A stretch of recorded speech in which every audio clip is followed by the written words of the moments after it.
And we're back, episode 16 of the Q Review, brought to you by Barely's House of Blues and Ribs in downtown Halifax. Your one-stop shop for everything Quebec Major Junior Hockey League and the unofficial podcast of the QMJHL. I'm Chris Tracy here with Theo Iatru. What is going on, Theo? Can't complain. I'm excited. I'm excited for this one. Big episode for today. And how are you doing? Huge episode. We'll talk about that a little later. But first, I have something I would like to say. Back home in Wolfville, a couple of my buddies, I won't say any names. Here's the rant, gentlemen. He's been going on and on about this. I won't say any names, but two of my buddies, they got a notice from their apartment building, one that I also live in. He's got the receipts, too. Good morning. We received a letter from the town of Wolfville stating that you were issued a fine due to excessive noise and several complaints on January 22nd. Due to the nature of this issue, we will not be renewing your lease next year. I got lots of videos of what happened, and I've seen way bigger noise things here. And the problem with that is, you live in Wolfville.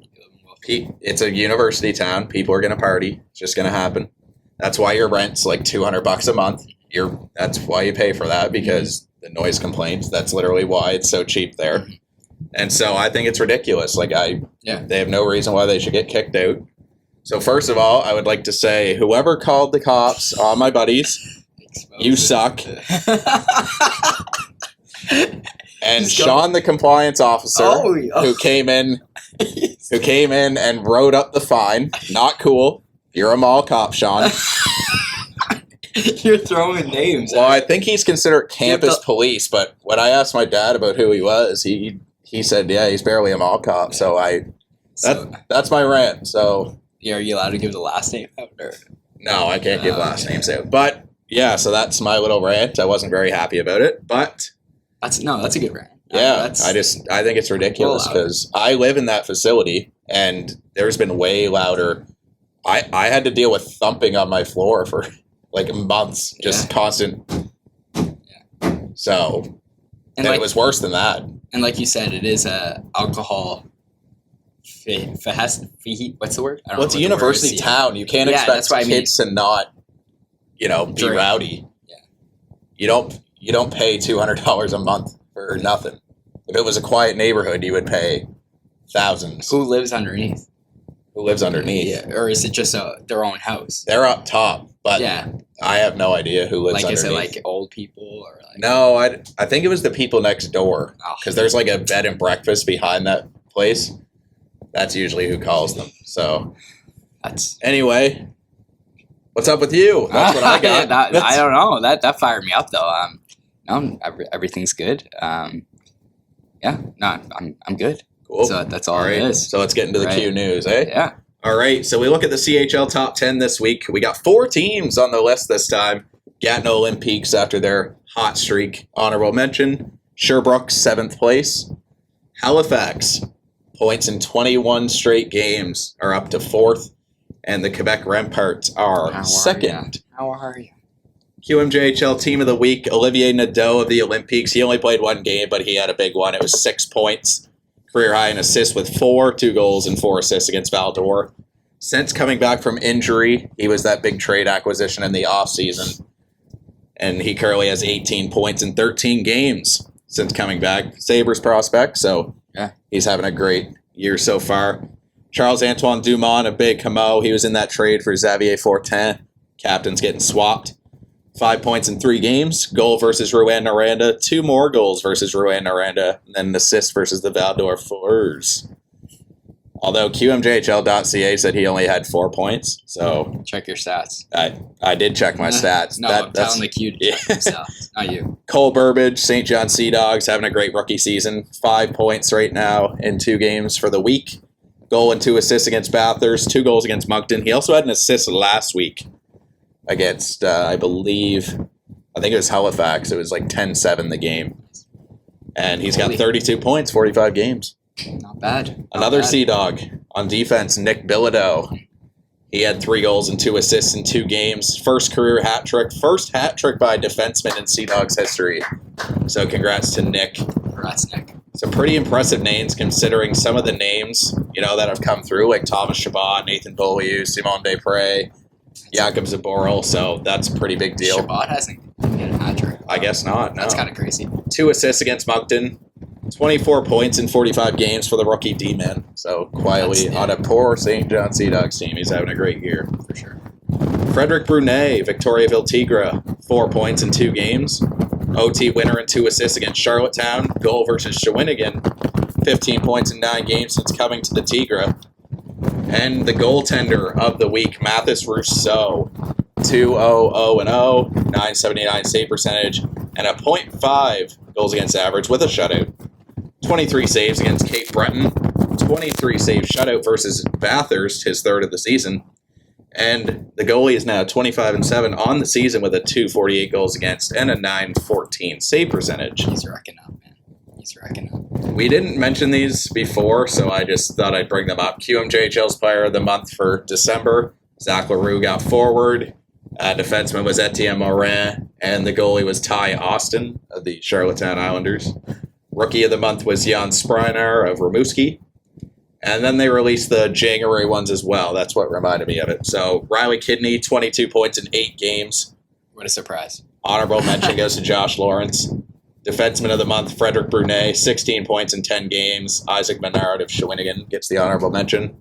Goalie, no surprise here, 8-0-0 was Mathis Rousseau of the Mooseheads. Like we said, 21 games straight with a point. He had a 178 goals against and a 938 save percentage and a shutout. And coincidentally enough, the honorable mention was Will Rousseau. And Rookie of the Month, Maxime Massé of the Chicoutimi Saguenayens, 13 points in 12 games, and Thomas Verdal of Rouen-Noranda got the honorable mention. Kinney and Rousseau were also named to the CHL Team of the Month, along with, I believe it was Connor Bedard, Stan Coven, Brant Clark, and there was one other. Ty Nelson, that's who it was. Seattle prospect. Bedard's in. Bedard's always on that list, Bedard's so it's not even not on that list. They just when they make the edit, like the photo, they just keep him there. They don't have to change it. So, congrats to this year's Dr. Sylvain Simard Award winners, which is basically just a grant for players that are involved in applied sciences at school, such as like math, chemistry, biology, physics, all that stuff that I was never very good at in school. Bronze, which is $1,000, that goes to Marc-Antoine Seguin of Chicoutimi. Silver, Braden Schmidt of Cape Breton, and gold, which is $2,500, Vincent Filion, the goaltender from Moncton. So congrats to those guys. That's some big money. We could use that money. Give it to us. I'm pretty sure Braden Schmidt won it before, too, didn't he? Yeah, I think he won it last year as well. Guys Einstein. Fun fact for you, former Moosehead and current Winnipeg Jet Nick Ehlers has become the highest goal-scoring player from Denmark in NHL history. Passed Franz Nielsen a couple weeks ago, 168th career goal. And I wrote this a couple weeks ago, but at the time he was 98 points behind Nielsen for most points all time. So I'm sure he's a little closer. Yeah. And I think it's inevitable he'll pass him because Ehlers is only 25, I think. He's got a long way to go for sure. Exactly. The Top Prospects game was also last week. Matt Cataford was the only QMJHL with a point. He scored the first goal of the game off a nice backhander. Team White, consisting of Tyler Peddle, Ethan Gauthier, and Dylan McKinnon, won 4-2. I was watching that game. Tyler Peddle stood up for sure. Yeah, Tyler Peddle and Dylan McKinnon even played good. He's quickly going up the rankings, and Ethan Gauthier is just nasty. Yeah. All right, so that's all for news. Is there anything you want to bring up? You said it. That's you pretty said, much it. Yeah, you covered everything. All right, so we'll get in some game recaps. Friday, January 27th, the Sea Dogs beat Acadie Bathurst 7-3. We mentioned Nick Bilodeau's first career hat trick. Cole Burbage, Alexis Cournoyer, and Noah Reinhardt scored as well. Brady Burns, team leading 24th goal of the season.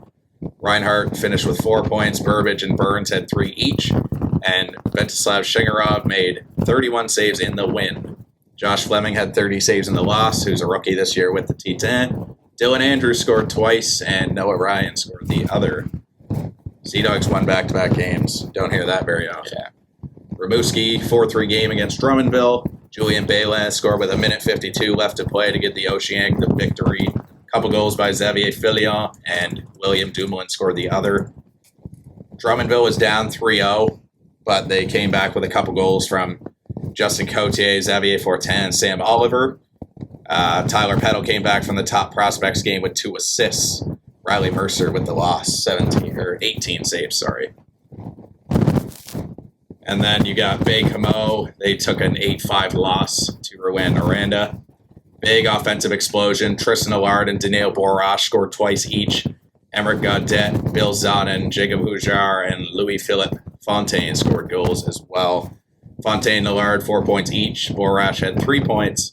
And all but 4 players had points for the Huskies. That's crazy. So that's always a big deal when all your depth is chipping in, not just 4 or 5 guys.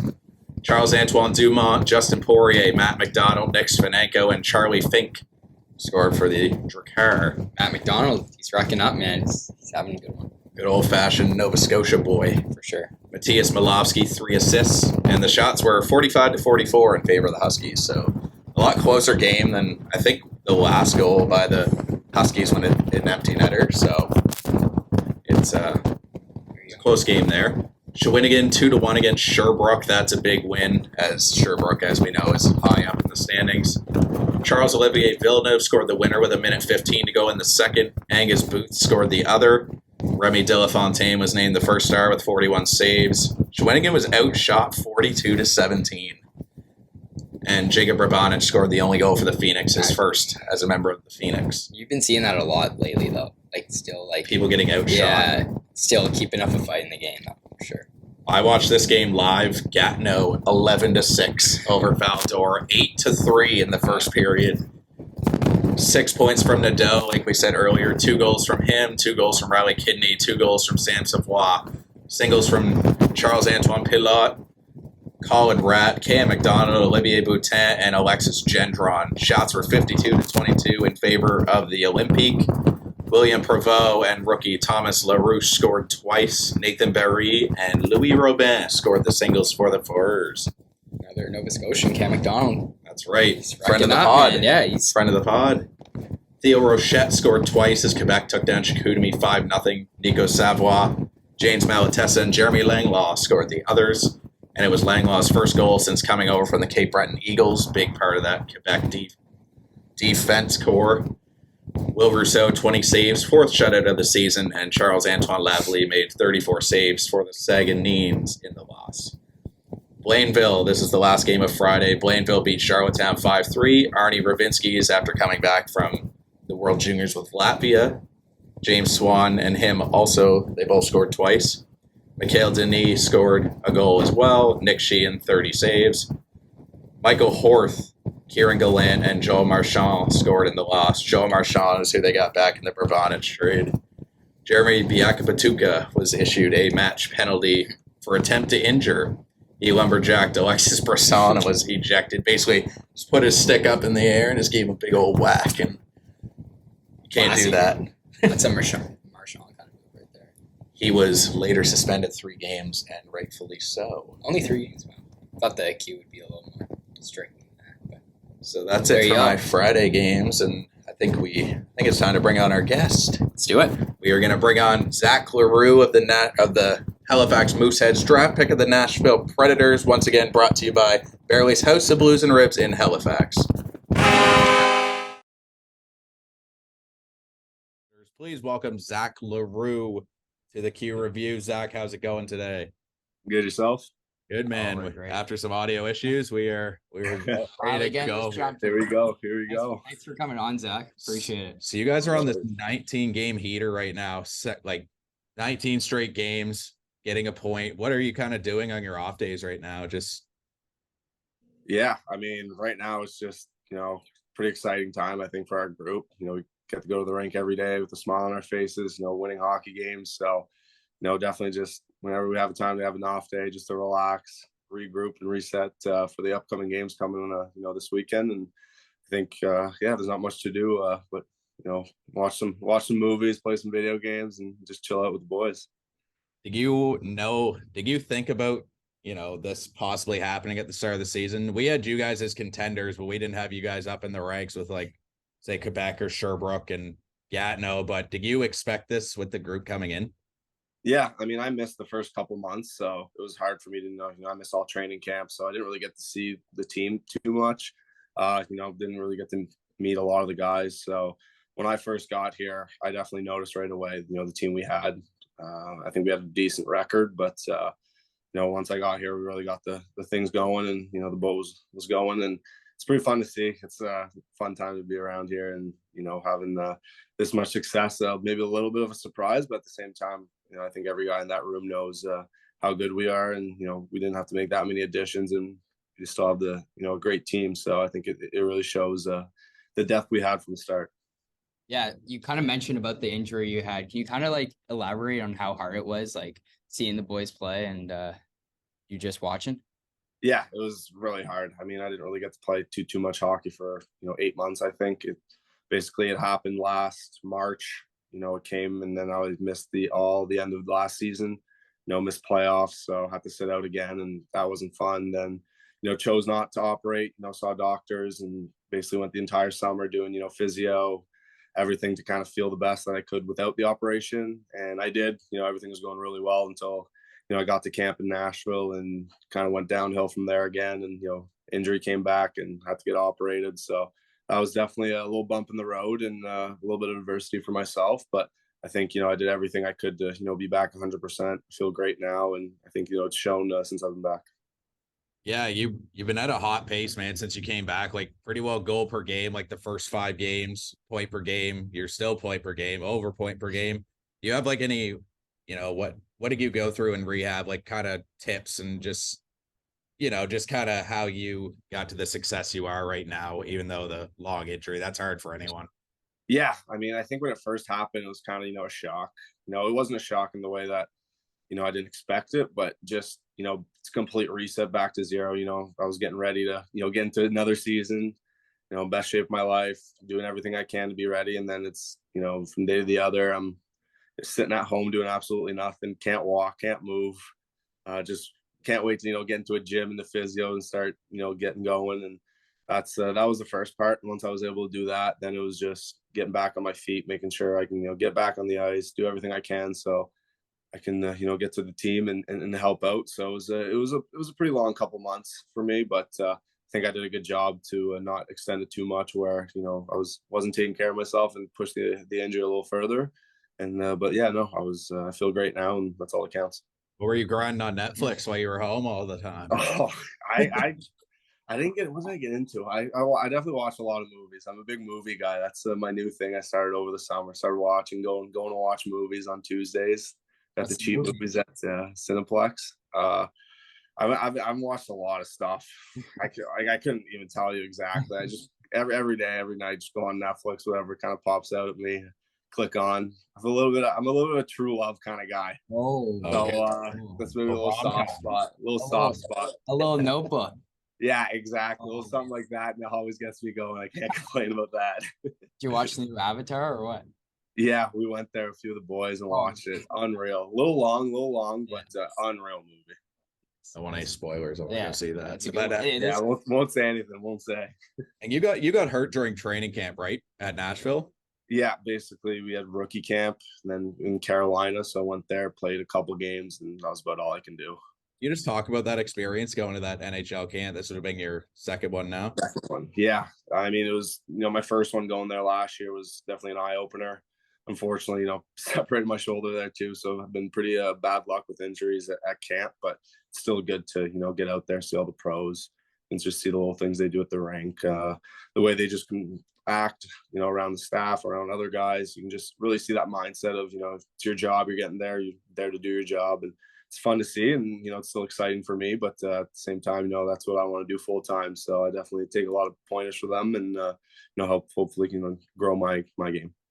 We're gonna keep talking about the camp here. What was like your welcome to the camp kind of moment, like seeing maybe Roman Josi there, or what? Yeah, well, exactly. I think Josi was definitely one guy. I remember my first camp. I think it was first time, the team practice, because at first you kind of get there and the first week's just all rookies, you get that tournament and everybody's kind of excited, but none of the big boys are there. You don't really know too much of, the caliber and what to expect. And I think it was the first practice we were doing some, 5-on-5 in zone kind of thing. And Yossi's just there running laps around every guy. And it's like pro guys, rookies, it doesn't matter who you are. He's just walking around you, doing anything he wants. And I remember that was the first time I told myself I got some work to do if I want to be at his level.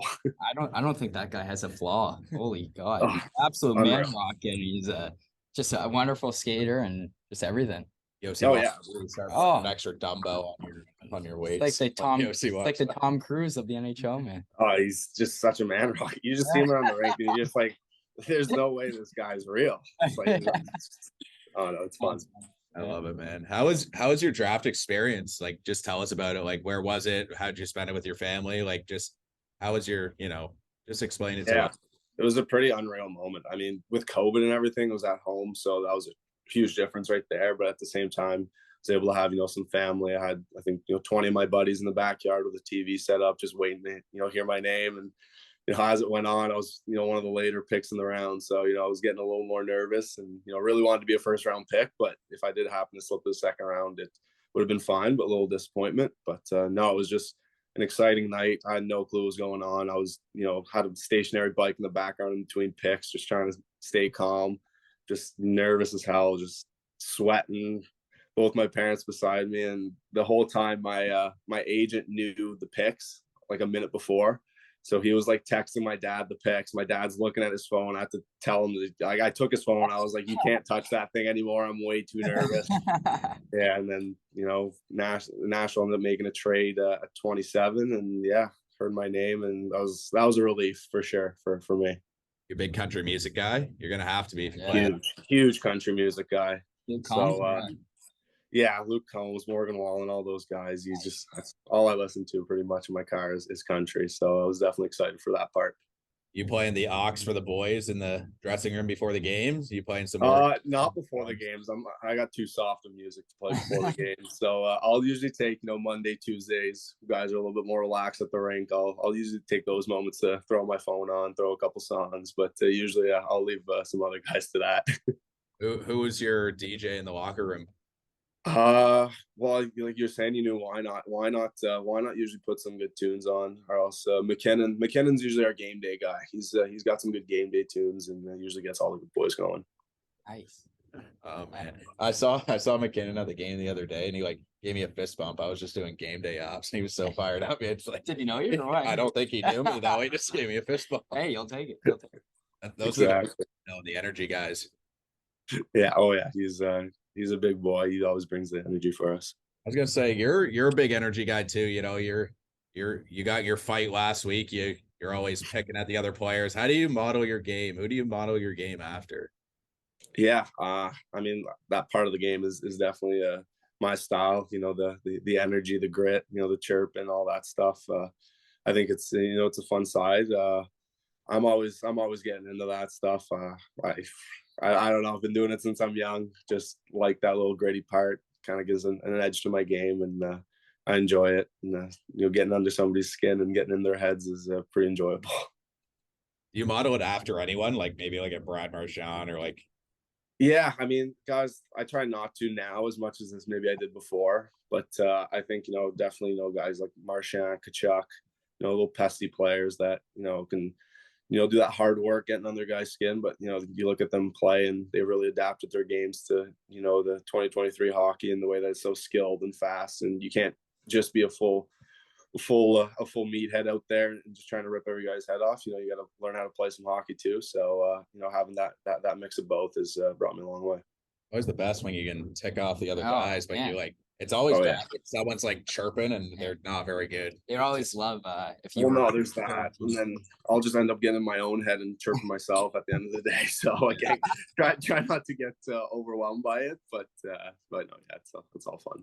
Speaking of McKinnon, we're going to talk about the rookies a little bit and how they're developing, like Phillips, McKinnon, as we mentioned. How do you think they're so far? Yeah, I mean, it's you look at a guy like Phillips and what he's able to do out there for such a young age and not necessarily in the easiest situation. We have a bit of an older team and coming in as a young guy is not easy. I had the same situation kind of when I was in Moncton. So, for him to be able to come out there, night in, night out, be an elite defenseman, just the way he moves the puck, moves his feet. You can tell he he has a bright future ahead of him, and it's fun for us. And I think we did a good job drafting him and bringing him in, and he's definitely a big part of our team.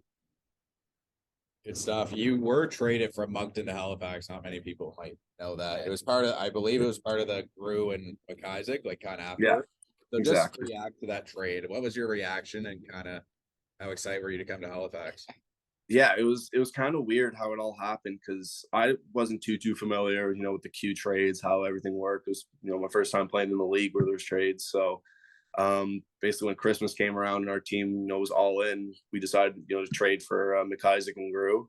But it was weird because I was a future trade. So basically at Christmas, I knew that summer, I was gone, but that I'd be finishing the year with the team. So it was definitely a little odd for that. But at the same time, I knew they wanted me for the run. So I knew they had trust in me. And at the end of the day, I'd be going to a good spot for the year after. So, I'm pretty happy with the way things turned out, and be able to, play my third year now in Halifax. And it's a great city. So definitely can't complain. You don't see that as much in hockey. It's more like baseball. You get like your player to be named later. Yeah, that is a little awkward. Yeah. Yeah, I think it's only a Q thing. I actually don't think the OHL or WHL really do that kind of stuff. I didn't know that. Yeah, learn something. Good stuff. Yeah. So we don't have too much time left here, but just let's talk about how special is this team. Like, people are comparing it to the 2013 team. How special is this team, and how much of a shot do you guys have at the championship? Yeah, I mean, I think we've shown as a team when we do play our best game, guys are dialed in defensively. Our offense is always going to, bring their A game and score some goals. So I think it is special to see. I think, we have arguably the best four lines in the league. And I mean, like you said, not a lot of people maybe had us up there with, Quebec and Sherbrooke and Gatineau. And I think, we beat two of the top teams back-to-back nights. Now it's, going there and maybe, a little bit of a weaker division. So it's going to be a bit of adversity for us to, keep that our game going and not try to do too much or play to a lower level. But it's an exciting time, I think, for Moose Country and for us players. And I know it's probably my last year in the Q. So, have this opportunity to have a winning team is something I'm definitely taking to heart, and definitely don't want to leave here without a championship. Well, Zach, last question for you. Since we're talking about Nashville and country music, I want your top 5. If you could have a country concert, what 5 would be there? Oh, jeez. Right. Oh, you got 5? 5? Okay. Yeah, I'm gonna have to think about this one. But, I'll just get the obvious ones out of the way. I think Luke Combs has to be there. I think Morgan Wallen, Luke Bryan. Oh, great. These are all guys that I think I listen a lot to. Then I think let's see if we can throw in a couple. About Stapleton or what? Hey, maybe Florida Georgia line. Oh, listen to a lot of that. So I think I'd have to throw them in. And then 5. You know what? I'd actually throw Shania Twain in there. I love it. I love Shania Twain. Maybe a little bit of a mix. You go on the Halifax show? No. Well, when's she coming? She's coming soon, right? I think it's like it's pretty May. She sold out. So it could be May or I don't know when it is. Yeah, it's like with our schedule and stuff, it's hard to get tickets for shows in advance. But I know I did see she was coming, and if we're around and not playing, I'll be there. I'll be there front and center. That's for sure. She sold out so quick she had to make up a show in Moncton. Really? Yeah, so right there it'll maybe be hard to find some tickets, but I'll see what I can do. You got the nod of approval from cameraman Steve for the Florida Georgia. There you go. Awesome. Good stuff, Zach. We appreciate you coming on, and good luck with the rest of the season, and hopefully you guys go for the Mem Cup this year. Thanks, Zach. Thanks, boys. Appreciate it a lot. Stuff. That was Zach LaRue, Halifax Mooseheads. And that was Zach LaRue of the Halifax Mooseheads, who are currently on a 21-game point streak. They're about, I think it's 7 away from the record set by Crosby and Ranuski. So they'll beat it. That'll be fun to watch. They'll beat it. You got to knock on wood now. You might jinx them. True. I'll tell you, after that break, I am still fired up about my buddies and that cop. Like, the guy's not even a cop. The guy's not even a cop, man. Like, he's a mall cop. Like, I'd rather have Paul Blart on the force. He's a pig. He just crashes everyone's party, man. Everyone's good vibes, and I just can't handle it. That's what the episode's it's all good. It's just flaming Sean. Well, you know what? Loves to see. It's okay. We're It's all good. If he listens to the Q review, good for him. Yeah, Lucky him. Maybe we'll like him now. And you have some weekend games for us, Theo? Yeah, let's get into it. All right, so Saturday, January 28th, Sherbrooke defeats Armada 5-1. Josh Watt pops 2 goals with his 57th point in 37 games. Justin Gill and David Swacek, Milo Rollin also get on the board for Sherbrooke, and Armada's lone goal was Theo Lemieux with his 8th point of the season. Halifax defeats Cape Breton 4-1. Josh Lawrence opens up the scoring for Halifax 2 minutes into the game. Marcus Vidicek makes it 2-0 for Halifax, and he has 58 points this season. Halifax captain Antonio Biasca makes it 3-0. And then for Cape Breton, Cam Squires opens the scoring. Then recent interviewer Zach LaRue makes it 4-1, and Matthias Rousseau stopped 23 of 24 shots.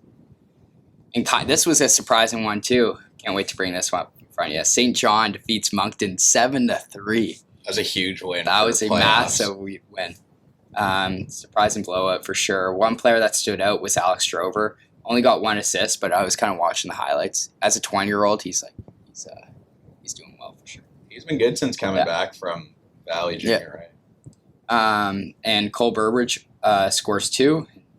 Pavel Simic also scored 2 for the Dogs. And Brady Burns, surprise, scored an empty netter with his 48th point of the season. Victoriaville defeats the Islanders 3-2. Owen Hollingsworth opens up the scoring for the Islanders. And William Villette ties it up for the Tigre. And Lucas Rameau makes it 2-1 for the Islanders on the power play. And then Maxime Pellerin ties it up, also on the power play. And then Frederic Bruneau scores the game-winning goal for the Tigre. Baie-Comeau defeats Rouen-Noranda 6-3. Baie-Comeau's kind of swinging the ray around there. Charles-Antoine Dumais gets 2 goals, 1 assist for Baie-Comeau. Vincent Collard, 2 goals for Baie-Comeau. And Matt McDonald, as we mentioned before, popped 1 with his 25th point of the season.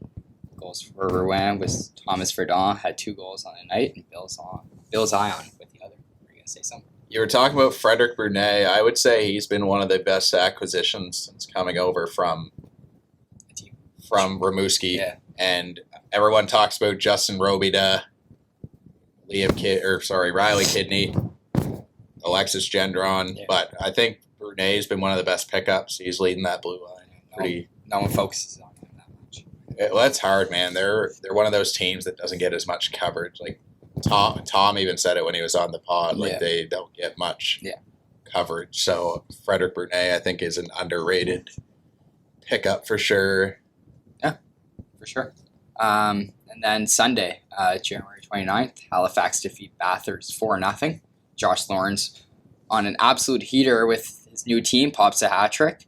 Alex Doucette pops the other goal for the Moose. And Matthias Rousseau again stops 23 shots with his 3rd shutout this season. Quebec defeat Charlottetown 2-1. Isaac Voss opens up the scoring for the Islanders. And Quebec scores 2 unanswered goals to win it, thanks to Vislav Komarov and Zach Bolduc, who wins it in overtime. And then Baie-Comeau defeats Valador 3-2. Louis Charles Plurel opens the scoring for the Drakkar. And Emily Chernal, I butcher that for sure. Emile Chouinard makes it 2-0. And then Louis Brabant gets Valador on the board. But then Julian Lanther makes it 3-1. And then Matthias Clothier makes it 3-2, but that's all they had left in the tank. Cape Breton defeats Moncton 6-4. Vincent LaBelle opens the scoring for the Cats. Then he pops 1 6 minutes after again. And then Cam Squires, keep mentioning him. He's having a hell of a year for sure. And Ivan tie it up for the Eagles. Then another Nova Scotian boy, Oscar Plandowski, makes it 3-2 for Moncton. Sam Johnson makes it 3-3. And Ivan scores the 2nd of the game to make it 4-3 for the Eagles. And Cam Squires with his 2nd make it 5-3. And guess who? Ivan pops another for a hattie. And then last game of the weekend, Chicoutimi defeats Rimouski 3-2. Zach Ravel, Alexis Morin, and Maxime Massé score for Chicoutimi. And then Liam Jacks and Julien Ballon score for Rimouski. And then last game, Sherbrooke defeats Drummondville. And again, Joshua got another hat trick. Good stuff. Josh Watts here. Yeah. Sounds like your mom and sister are home. Yeah. Yeah. It's all good. No worries. They're not bothering us. I just had a few more games. Wednesday, February 1st, Shawinigan 3-1 over Drummondville. Alexis Bonfont, Jacob LaFontaine, and Francis Lissert scored the Shawinigan goals. Remy De La Fontaine got the first star with 27 saves. Mannix Landry broke the shutout with 50 seconds left, and Riley Mercer made 22 saves in the loss. Gatineau had a big win against Moncton 3-2. Cam McDonald, Riley Kidney, and Cole Cormier scored the Olympique goals. Frankie LaPena, 33 saves for the first star. Nathan Grenier and Vincent LaBelle scored for Moncton. Cam McDonald's been tearing it up since coming on the pod. Yeah. Just saying. It's Q review bump. St. John beat Val-d'Or 5-4. Eric Matejko scored his first career hat trick. Pavel Simic and Noah Reinhardt scored the other goals. Thomas LaRouche, Vincent N. Fredette, David Doucette, and Nathan Trapeau scored for the Foreurs. There you go. Good stuff. There you go. Right on. That's a lot of games. Yeah, that was a lot of games to go over. I was taking a look at the standings earlier. In the West Division, Gatineau is pretty well pulled away, currently 8 points up on Rouen. In the Central, Sherbrooke is 2 points up on Victoriaville, but the Tigre have a game in hand. So it'll be interesting to watch that there. In the East, Quebec dominates their division. In the East, 25 points up on Rimouski, and same with Halifax, 25 points up on Moncton. In the Maritimes, if the playoffs started today, the teams missing would be the Titans and the Sea Dogs. That's crazy. However, Charlottetown and Cape Breton are not far off. Actually, the bottom 7 teams are separated by 5 points. But like the T10, man, like we didn't think they would be that at the bottom. You know what I mean? Like, it should be an interesting end of the should. season. Yeah, now. exactly. 5. That is should be 5 intriguing. points isn't that much. It's only a couple of games worth of points.